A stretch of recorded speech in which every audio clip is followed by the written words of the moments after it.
Aujourd'hui, nous sommes nombreux à utiliser les torrents pour télécharger tout un tas de données. Des films, des musiques, des logiciels ou des jeux vidéo. Un certain nombre d'entre nous passons par les torrents sans vraiment comprendre son fonctionnement. On va donc s'y intéresser dans cette vidéo, savoir pourquoi on l'utilise et quels sont ses avantages et inconvénients. Avant d'évoquer les torrents, nous allons voir comment votre ordi ou votre téléphone communique pour télécharger un fichier. Classiquement, une entité qui souhaite permettre à des utilisateurs de télécharger un fichier le stocke sur un serveur. Ensuite, vous, en tant qu'utilisateur, vous demandez à ce serveur d'accéder au fichier. S'il n'est pas surchargé, il vous enverra celui-ci.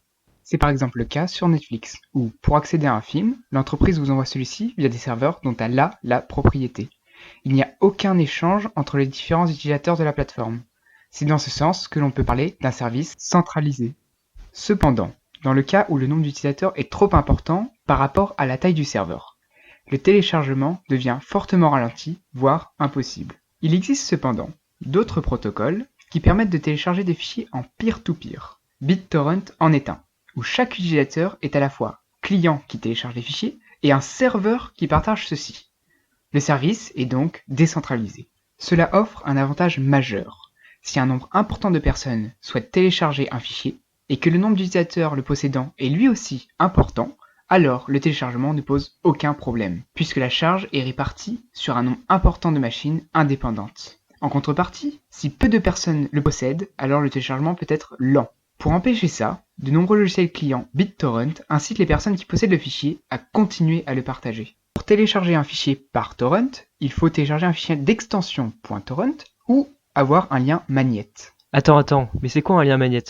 Ne t'inquiète pas, on va y revenir. Oui, donc, une fois qu'on a cela, on lui donne un logiciel client BitTorrent, qui se chargera de trouver les utilisateurs qui veulent partager le fichier. Dans la suite de cette vidéo, nous allons donc voir comment tout cela fonctionne.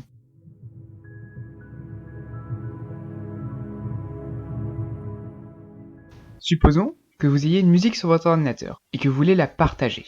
La première étape est de créer le fichier .torrent, qui contiendra tout le nécessaire pour télécharger votre musique. Le nom de celle-ci, l'adresse du serveur tracker, ainsi que les hashes des différents morceaux et leur arrangement. Oh là, mais attends, un serveur tracker, les hashes, c'est quoi tout ça? Ah oui, je vais expliquer tout ça. Alors, un serveur tracker permet de connaître la liste des utilisateurs qui possèdent tout ou une partie du fichier à chaque instant. Les hashes, ce sont des chaînes de caractères de taille fixe qui identifient chaque morceau du fichier. Je parle de morceaux car votre musique sera découpée en petits morceaux pour permettre un transfert efficace. La plupart du temps, des morceaux de taille 256 kilooctets. Une fois votre fichier créé, vous pouvez l'importer dans un logiciel de torrent. La première chose que va faire ce logiciel, c'est vérifier que vous possédez bien tous les morceaux et qu'ils sont bien corrects en les comparant aux hashes précalculés. Ensuite, il va communiquer avec le tracker pour lui fournir son adresse IP et son port. Et c'est quoi une adresse IP et un port? C'est ce qui permet à un ordinateur de savoir comment joindre un autre ordinateur sur Internet. C'est un peu comme son adresse et son code postal. Ensuite, vous allez devoir partager un fichier .torrent, que d'autres personnes puissent télécharger votre musique. Imaginons, vous l'envoyez à vos amis par mail. Ces amis vont l'ouvrir avec leur logiciel de torrent et demander au serveur tracker la liste des adresses IP qui partagent le fichier. Ensuite, le logiciel va devoir choisir l'ordre dans lequel demander les morceaux de votre musique. Pour cela, il y a 3 stratégies qui se succèdent. D'abord, la stratégie aléatoire. Ensuite, la stratégie du plus rare d'abord. Et enfin, la stratégie de fin de téléchargement.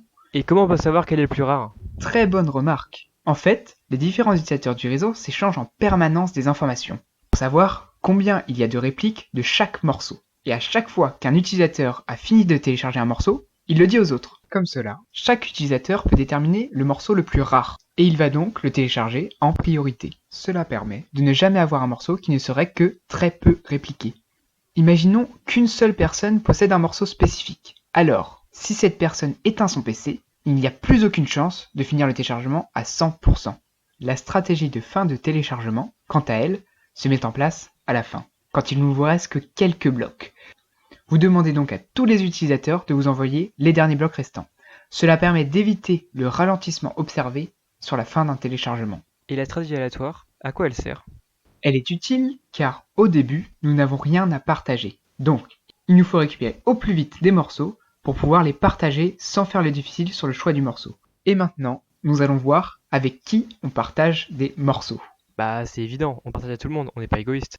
Malheureusement, ce n'est pas possible, car les transferts sont plus rapides avec un nombre limité de connexions. C'est pour cela que la plupart du temps, on limite le nombre de connexions à 4. On va choisir les connexions qui nous apportent le meilleur débit de téléchargement pour 3 d'entre elles. Et pour la dernière, on accepte n'importe quel débit pour 2 raisons. La première, pour que les nouveaux arrivants puissent commencer à recevoir des fichiers, même s'ils ne peuvent rien partager, ne possédant pour le moment aucun morceau. Ensuite, la deuxième raison est pour réestimer le taux de téléchargement, car peut-être qu'il sera meilleur que les 3 connexions fixes que l'on a déjà établies. Si c'est le cas, alors on remplace la pire des 3 connexions par cette nouvelle, et on continue l'exploration avec une connexion. En fait, cet algorithme peut être vu comme ceci.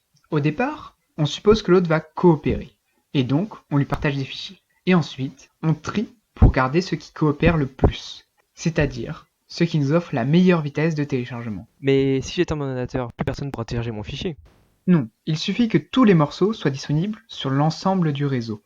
Aucune personne n'a peut-être le fichier en entier, mais en s'échangeant les bonnes parties, alors on peut récupérer tout le fichier. Cependant, si le serveur de tracker n'est plus disponible, alors le téléchargement n'est plus possible. D'accord, je commence à comprendre. Donc si je résume bien, avec le torrent on peut échanger entre utilisateurs des données au lieu de tout centraliser comme avec Netflix. Mais c'est pas décentralisé, il faut un serveur tracker. Par ailleurs, il existe différents algorithmes pour télécharger son fichier ou pour le partager. Du coup, j'ai une dernière question. C'est possible de construire un service totalement décentralisé? Aucun protocole existant n'est décentralisé à 100%, car il faut pouvoir avoir une première adresse à joindre. Mais il existe une autre méthode sans serveur tracker qui est plus décentralisée. C'est ce qui est utilisé avec les liens Magnet. Avec ceci, on ne dispose pas de l'adresse d'un site de tracker, mais de l'adresse d'un membre représentatif de la table de hachage distribuée, qui joue le rôle du tracker. Quoi? Une table de hachage distribuée? C'est une sorte de base de données distribuée entre plusieurs utilisateurs, où chacun des utilisateurs possède une partie de l'information et sait comment joindre les autres personnes pour récupérer les informations qui l'intéressent. Mais on pourra voir ça dans le détail pour une prochaine fois.